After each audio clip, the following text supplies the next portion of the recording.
Well, hello and welcome back to my YouTube channel.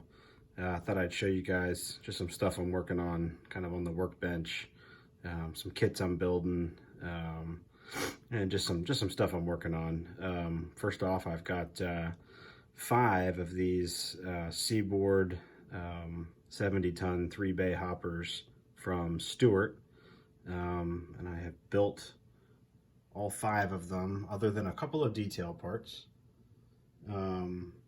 One of the things I do when I build kits, I like to make sure I've got the weight up where it should be. And these cars are nearly 6 inches long, so the NMRA standards say that should be about 4 ounces. And the cars do come with weights. The weights are, I'm just gonna pick one up and show you guys. The weights come 2 in a kit, and they mount right here. I don't know if you can see that slightly different brown right there. There's one on each end of the car, one here and one here. They came silver, kind of a metallic color, so I sort of sprayed them kind of a flat brownish red color. It's not quite matched to the car, but it looks a heck of a lot better than just that sort of bright silver did. My other sort of gripe, I guess, with them is they don't weigh enough. So like I said, this car should be, for that length of a car, it's nearly 6 inches long. That should be about 4 ounces. And obviously with a Boxcar or something like that, it's pretty easy to just hide weight inside. With an open top car like this, some guys say, oh, well, you just hide some weights in the load, or, you can kind of create a coal load or whatever and sort of hide the weights there. Well, I want it to be right when it's empty, because I'm going to be running, loads in, empties out kind of thing for a power plant. So I got to thinking, how do I get extra weight in this car? I don't want to put it on this side, because you'll be able to see that. So it needs to go in here. And so I kind of started playing around a little bit, looked online. Most of the stuff I saw online just said to, hide it in the load. Well, I thought, hey, there's this, let me get a little something to point with here. There's this crack running right through here, and also these little crevices here that for the most part, you're not going to be able to see if that car's sitting right side up on the track. So I started messing around. My first thought was, well, maybe I'll get some BBs and weight it with BBs. Well, BBs are too big to fit in there. Also, when I stuck them here, you could see them from the outside. So then we started kicking around a little bit, and my father-in-law actually jumped in with an interesting idea. This right here is birdshot from Shotgun Shell. It's smaller than BBs, but it's heavy, and it's pretty good. It fits in these little crevices. So in addition to these nice Stewart kits, I also picked up on eBay a AccuReady hopper. This one's C&O, and on this one you can see where I've kind of hid some of that bird shot in various crevices and points on the underside of the car. And if I just show you guys, this kit and this AccuReady one and the Stewart kits weighed about the same. So I'll just show you how underweight this is without a load in it. You're at 2.4. I mean, that's pretty light. And it's probably not the end of the world, but I just like to have things, right. I'd like to not have derailments while I'm operating. So that was 2.4. This one with the bird shot in it, yeah, 3.25, 3.3. I mean, still not quite as high as it should be, and I can probably hide a little bit more in there. And as I tilt this to the angle that it would be on the layout, you can see you can't see any of that.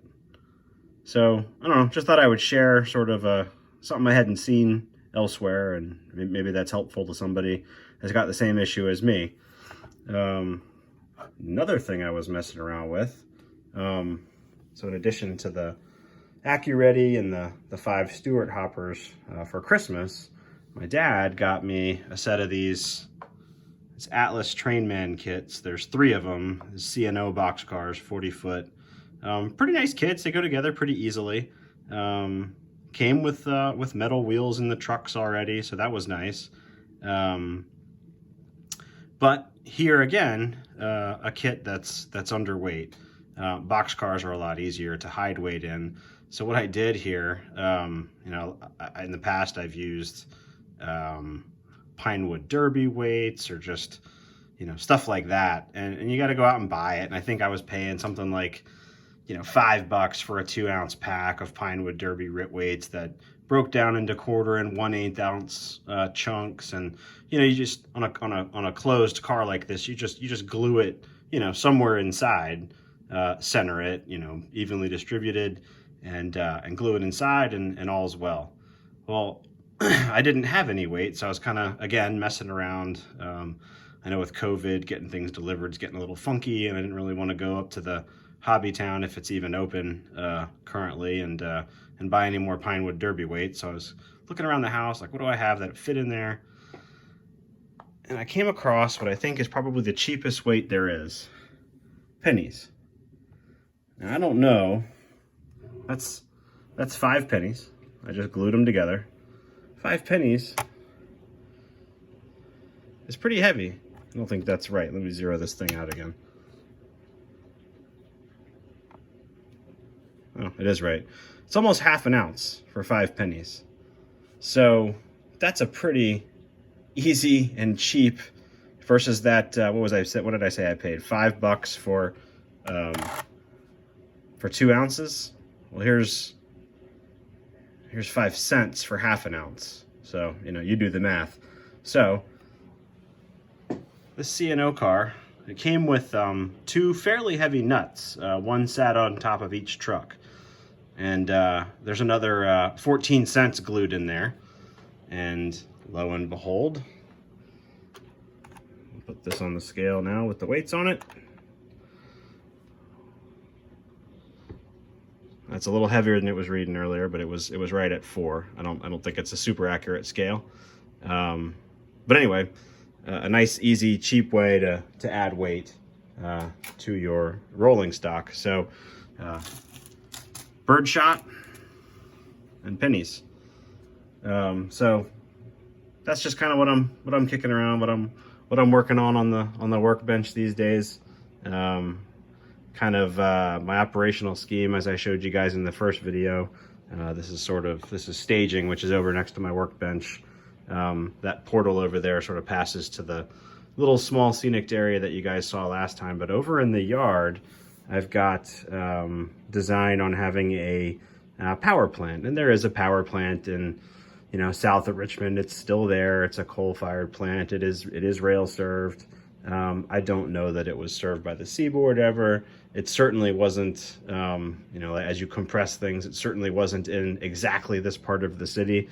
But I thought, you know, what the heck, let's get something in the mix other than so many boxcars. So it gives me an excuse to run hoppers, which will be fun. So this is sort of the first 6. I feel like I need to get 2 more. I got the 5 seaboards and a C&O. I'll probably grab 2 more C&O if I find some good buys on eBay for these 3-bay 70-ton, you know, 40-footers. They look good. They work well. Now that I've sort of got a solution on getting the weights up, I'm happy with that. So that's what I'm kicking around and what I'm working on. And let me know in the comments if you guys have any creative solutions to bring in car weights up to spec. Until next time, talk to you guys later.